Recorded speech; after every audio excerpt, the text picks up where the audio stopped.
Hello children, a very good morning to everyone and I am welcome you all for the computer science online class for the grade 5.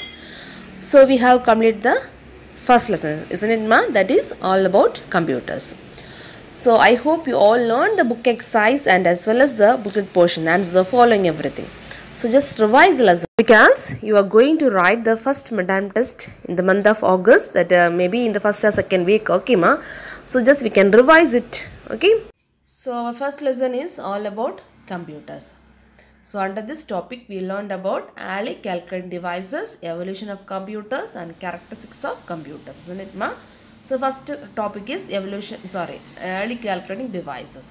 So under this topic we learned about some devices name, isn't it ma? Just revise it. Recall the things what we learned under this topic. Yes, abacus, the Napier's bone, Pascaline, difference engine, analytical engine and Mark 1, isn't it? These are some early calculating devices we learned, isn't it ma?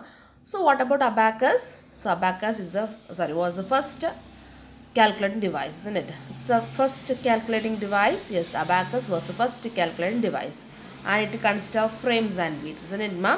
And it is used for what purpose? It is used for addition. Okay, by using this abacus device we can able to add the numbers, then subtract, multiply and divide it, isn't it? And this abacus was still using in some countries like Asia and Africa. Okay, and by using this abacus we can able to improve our concentration power, isn't it? We can able to improve our concentration power and some memory powers we can able to develop by using this abacus, isn't it ma? The next one is Napier's bone. So this is a picture of Napier's bone. It was invented by John Napier. Okay, who invented Napier's bone? By John Napier, isn't it? And it was invented in the year 1660. 1660, don't forget this. Okay, and this device is used for the calculation like addition, subtraction, multiplication and division, and also we can able to find out the square root of a number. Okay, by using this Napier's bone device we can able to do the calculation like addition, subtraction, multiplication, division and also one more thing, that is square root of a number we can able to find it by using this device. And next we learned about Pascaline, isn't it? Pascaline. So who invented Pascaline?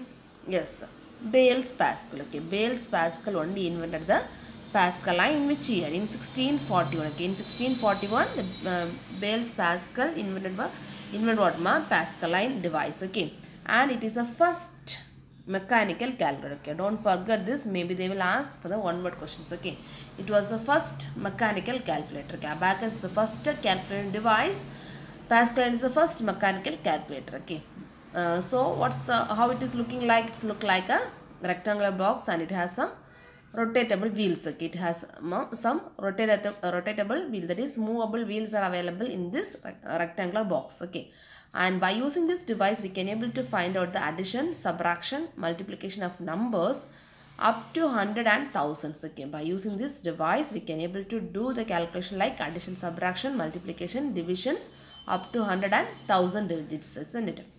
Next one is difference engine. So this difference engine, okay, this is a picture of difference engine. It was invented by Charles Babbage. Okay, he is the father of the computer, isn't it? So Charles Babbage invented the difference engine as well as the next one, that is analytical engine. Okay, these two devices are invented by Charles Babbage. Okay, in which centuries ma? In the century of 19th century, Charles Babbage invented the difference engine, and this difference engine is called as automatic calculating machine and is able to do some calculation. By using this device we can able to do some calculations, addition, subtraction, multiplication and division. Okay, but we can able to do very complex calculation, everything we can able to do it by using the difference engine. Okay, next one, analytical engine. This was also invented by Charles Babbage and it's the first general purpose computer. Okay, so don't forget each device has some names. Okay, this is the first general purpose computer, okay, which is called as the first general purpose computer. Yes, analytical engine. Okay, so analytical engine and the difference engine, both devices are invented by Charles Babbage. Difference engine is the automatic calculating machine, isn't it ma? Likewise This analytical engine is the first general purpose computer. Okay, and here in this analytical engine, it is like a modern computer. Why it is called as like a modern computer? It has an input, output, and memory device. That's why it is called as the modern computer. Okay, and next we had learned about the Mark 1 computers and Mark 1. So Mark 1 was designed by whom? Yes, Howard H. Allen. Okay, Mark 1 was designed by Howard H. Allen in which year? 1944. Okay, 1944. So it is very big in size. So it is about 15 kilometers of long, and the wire it is used. They used what wires to connect the different parts of the machines. How much meters of wire they used? Yes, 800 kilometers of long wire they used to connect the different parts of the machines. Okay, and this was a slow machine. Okay, so why it is slow machine means it will take 3 to 5 seconds to do a calculations. Okay, but it is called as the first fully automatic calculator. Okay, which is the first automatic calculator? Yes, difference engine. This Mark 1 is the first fully automatic calculator. Okay, don't forget this. And next topic we learned about the evolution of computers. Evolution of computer. So evolution of computer consists of how many generations? Yes, 5 generations. We know. So first generation, second generation, third generation, fourth, and the fifth generation, isn't it? So in the first generation, it was used under the period of 1940 to 1958. Okay, 1940 to 1958. So in this first generation computer, they used what They used vacuum tubes. Okay, they used vacuum tubes. Okay, and the input they used as punched cord and paper tabs. Okay, punched cord and paper tabs. These are two things they used as an input. Okay, and it will take how many?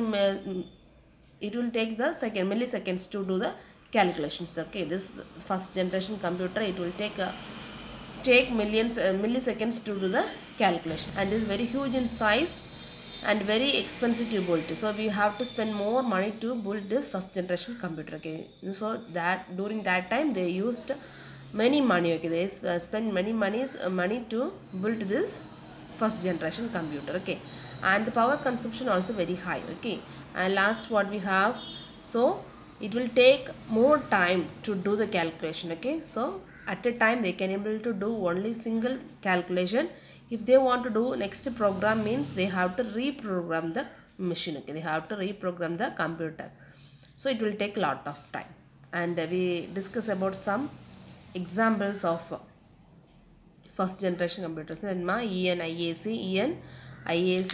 then EDSAC, EDVAC, and UNIVAC1. Okay, these are some examples of first generation computer. Okay, and next we learned about what yes, second generation. So in the second generation they used what transistors. Okay, they used first one vacuum tube, second one transistors, and it is somewhat smaller. The size of the computer is smaller.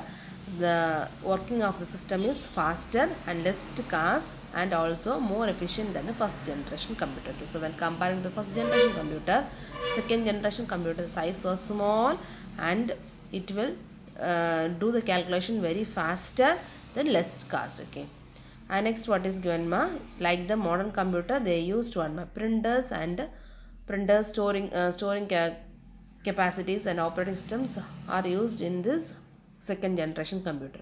And what is the input they use? Like the first generation computer, they use punched code as an input. Okay, and we can say in the programming language like COBOL and Fortran are they used during that second generation computer time. Okay, so example we can say in the second generation as IBM 1401 and RCA 501. These are two examples of second generation computer.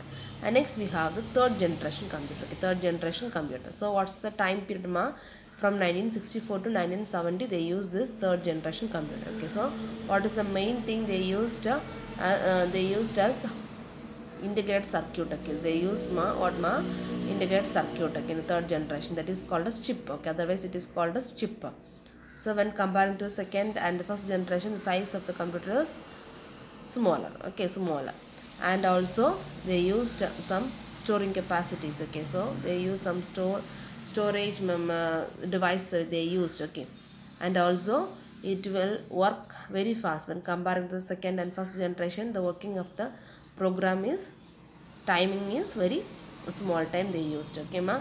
Next, what is given, the computer was used, okay, in the second generation computer they used keyboard as the input. Okay, don't forget, maybe they will ask for the one mark question. Okay, so in the third generation they used dash as an input device. Okay, what they use as an input device is keyboard, and output device they used what, monitor. Okay, monitor. So when the comparing to the second and first generation, the cost of the computer also very less. So what are examples we have under the third generation computer? In third generation computer we have the example as IBM 360 and 370 series. Okay, the next we can see the fourth generation computer. So fourth generation computer, they start from the year 1971. Okay, so it was used from the year 1971 at the present. Okay, still we are using the fourth generation computer. Okay, so we are working the computer of fourth generation computer. Okay, so listen what they use. They use the microprocessor. Okay, they used microprocessor. So here in the first generation vacuum tube, second generation transistors, third generation integrated circuit, and the fourth generation we are using the microprocessor. Otherwise it is a very large scale of the integrated circuit. Okay, so when comparing to the last three generation, the fifth generation computer was smaller in size, isn't it? Very smaller in size, and it has many computing power and storage capacity. Okay, so here the CPU, we are using the CPU for processing the data. Okay, so here they used some storage devices to improve the workability and at less cost also. The fourth generation, when comparing to the last three generation, size is reduced, then cost also reduced, the time taking to do the calculations also very fast. Okay, so these are things under the fourth generation computer. So in the fifth generation computer, it was in the processing. Okay, it is not invented, it was in the processing stage. What's the main aim means, in the fifth generation computers involves what, artificial intelligence. Okay, artificial intelligence, that means the computer have to think, behave and react in the same way as the human do. Okay, so in the fifth generation they plan to do the computer as a human, like a human. They have to work, they have to think, behave and react. Okay, these are the main thing they are going to use in the fifth generation computer. Okay, so here we have a box. So here they given all the 5 generation of computer very shortly. Okay,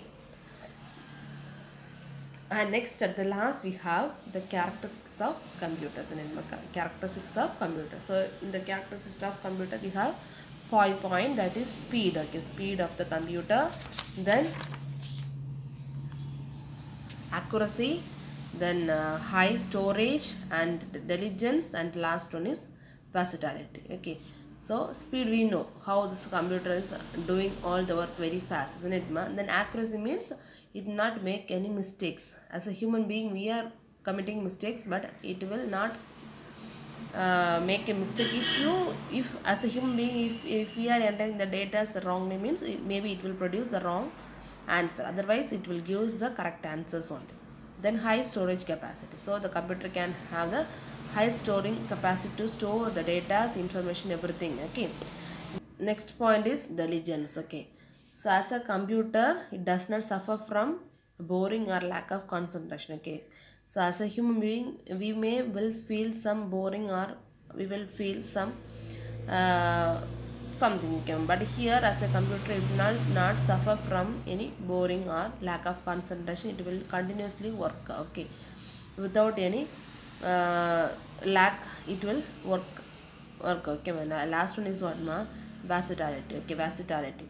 So this versatility means what, the computer can able to do different types of work at the same time. Okay, in a single time it can able to do many things, like it can able to enter the data, pictures, audios, videos, everything it can able to do. In all the process it can able to do the work. Okay, and last one, as a computer is a machine, it has some limitations also. Okay, some limitation. Okay, so what are limitation it have, it is lack of ability to make the decisions. Okay, it can't able to take the decision as itself, because it's a machine, no. So we as a human being we have to give the decision to the computer, so it will not do the decision everything. Okay, that's the main thing in the limitation of computer. Okay, so we have some book exercise. I hope you learned everything. Okay, so learn everything. Okay ma, this book exercise everything, and booklet portion also. Okay, so we can start the next lesson in the next class. Okay, bye, see you.